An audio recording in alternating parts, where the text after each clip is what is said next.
जय माता दी।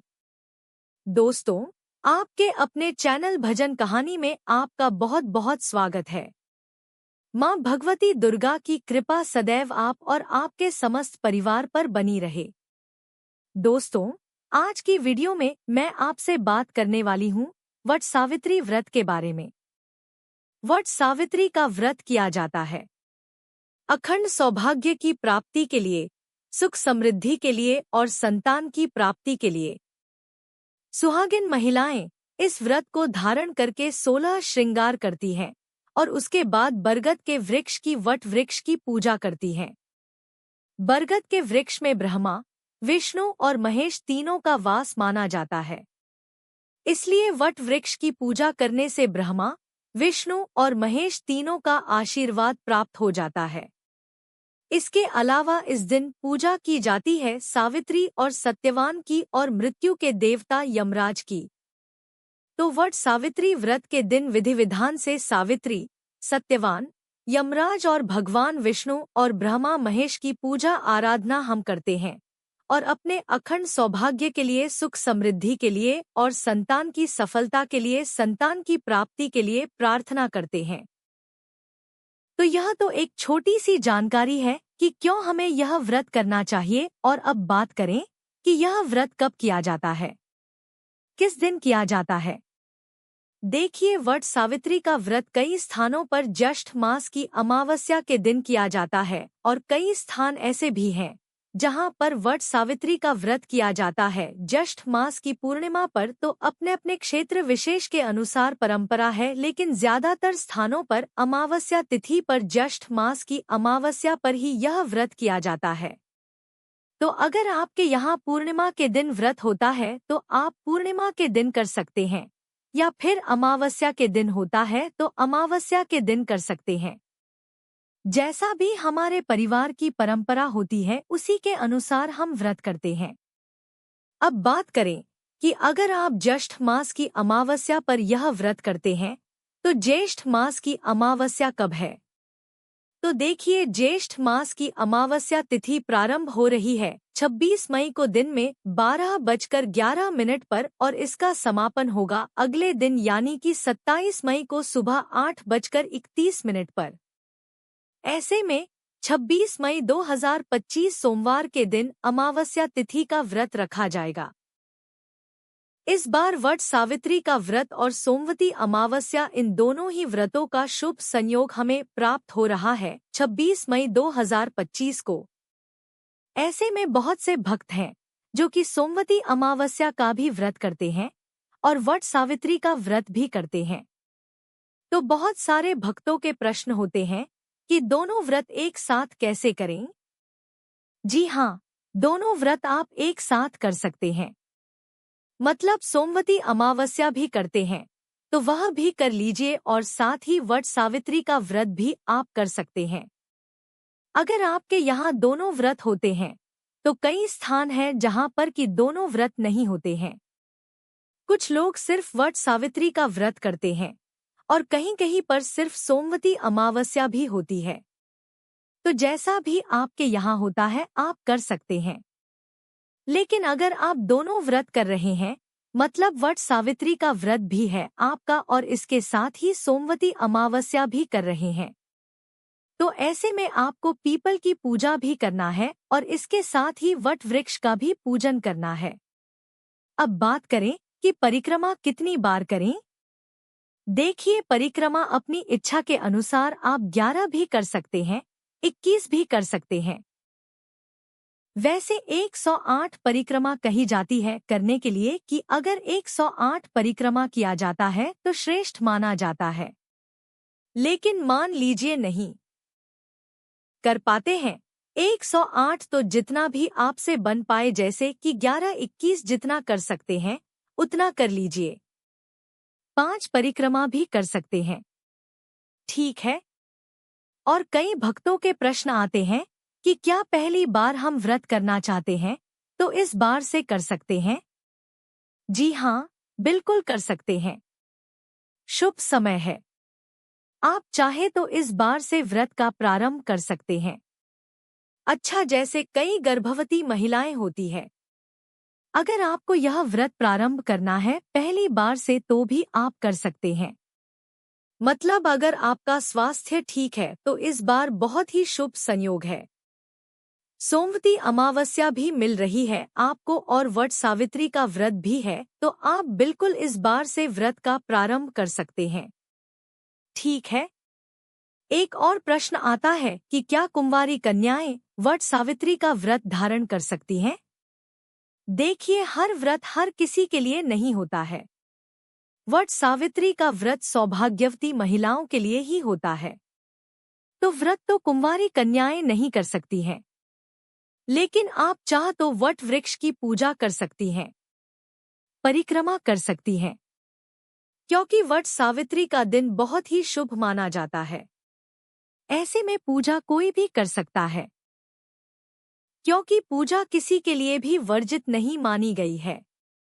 शुभ दिन है तो पुरुष भी चाहे तो वट वृक्ष की पूजा कर सकते हैं, परिक्रमा कर सकते हैं, सी सकते हैं। दूध से जल से श्रेष्ठ माना जाएगा।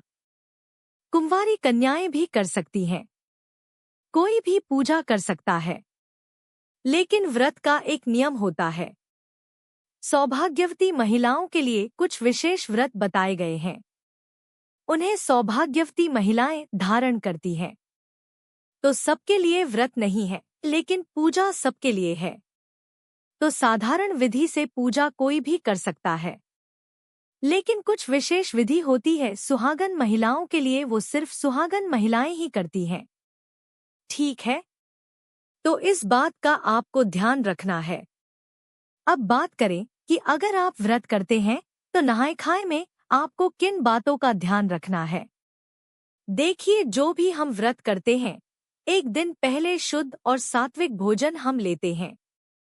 कोई विशेष नियम नहीं, बस इतना ध्यान रखिए, लहसुन, प्याज, मांस, मदिरा का सेवन किसी भी व्रत से एक दिन पहले नहीं करना चाहिए। तो वट सावित्री का व्रत है, शुभ व्रत है, अखंड सौभाग्य के लिए है, तो आपको इन बातों का ध्यान रखना है। तो व्रत से एक दिन पहले शुद्ध और सात्विक भोजन ले लीजिए। ब्रह्मचर्य का पालन करना चाहिए।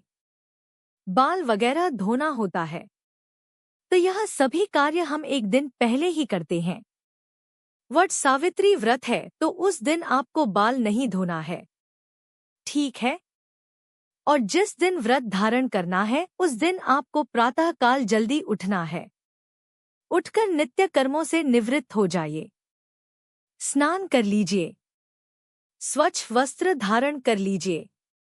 वट सावित्री व्रत के दिन सुहागिन महिलाएं 16 श्रृंगार धारण करके और वट वृक्ष की पूजा करती हैं।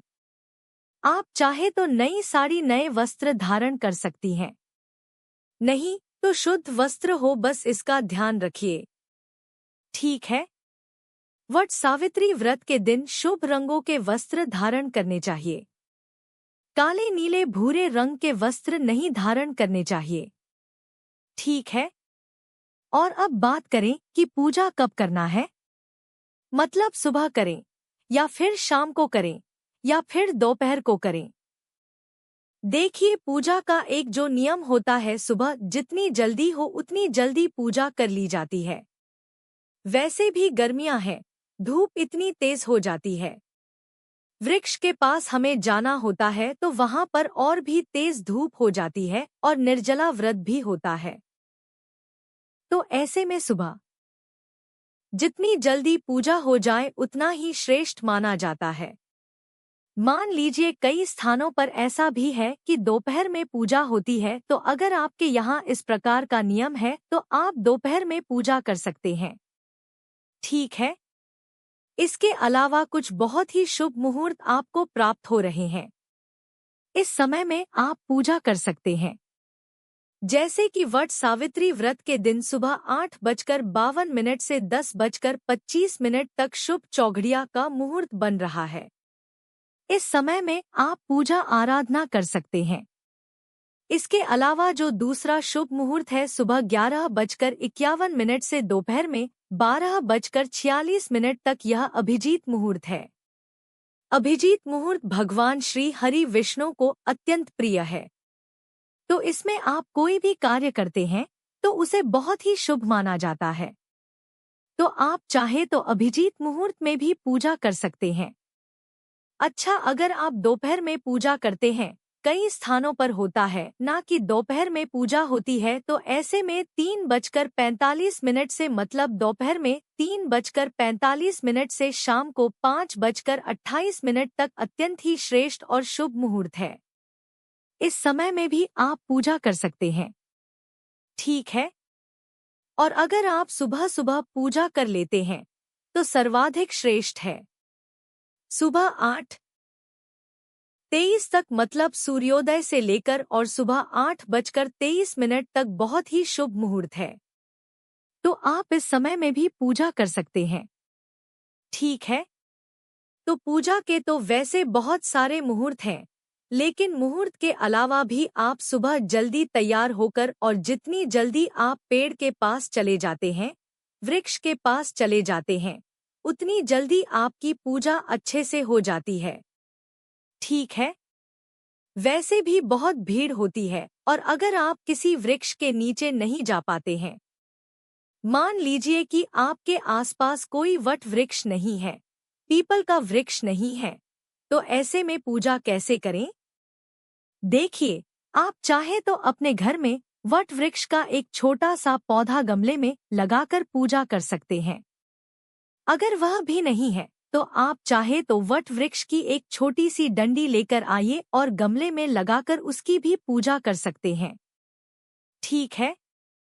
या फिर तुलसी की पूजा परिक्रमा भी आप कर सकते हैं।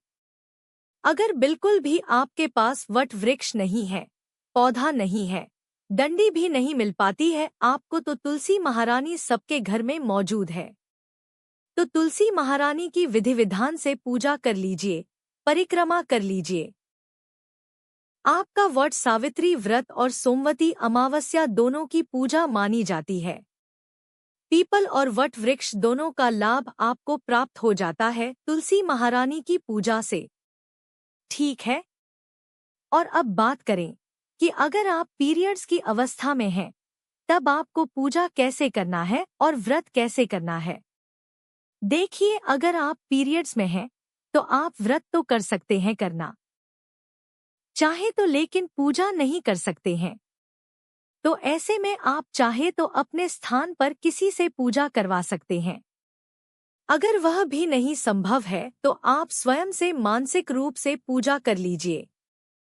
मतलब मानसिक रूप से आपको ब्रह्मा विष्णु महेश का ध्यान करना है, वट वृक्ष का ध्यान करना है, इसके अलावा सावित्री का ध्यान करना है, और मानसिक रूप से प्रार्थना कीजिए। पूजा अपने मन से कर लीजिए। मतलब मन ही मन में इस प्रकार से प्रार्थना कीजिए कि आपको अखंड सौभाग्य की प्राप्ति हो। इसके अलावा आप वट सावित्री व्रत की कथा सुन सकती हैं, पूजा कर सकती हैं। ठीक है। मानसिक रूप से आप सब कर सकते हैं। कथा तो आप मोबाइल पर भी सुन सकते हैं, मंत्र सुन सकते हैं। ठीक है। तो कार्मिक पूजा आपको नहीं करना है, लेकिन वैसे आप मानसिक रूप से पूजा प्रार्थना सब कुछ कर सकते हैं, कोई दिक्कत नहीं है।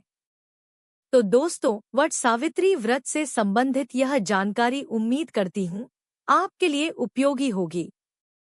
वीडियो अच्छी लगी हो तो लाइक जरूर कीजिए। अगर संभव हो तो वीडियो को शेयर भी कीजिए, और चैनल पर पहली बार आए हैं, अगर अभी तक आपने चैनल को सब्सक्राइब नहीं किया है तो आज की वीडियो अगर आपको अच्छी लगे तो चैनल को सब्सक्राइब कर लीजिए, बेल बटन को जरूर प्रेस कर लीजिए। इससे आपको इस चैनल पर आने वाली सभी वीडियोस की नोटिफिकेशन सही समय पर प्राप्त होगी। मिलती हूँ मैं आपसे अगली वीडियो में। तब तक के लिए जय श्री राधे।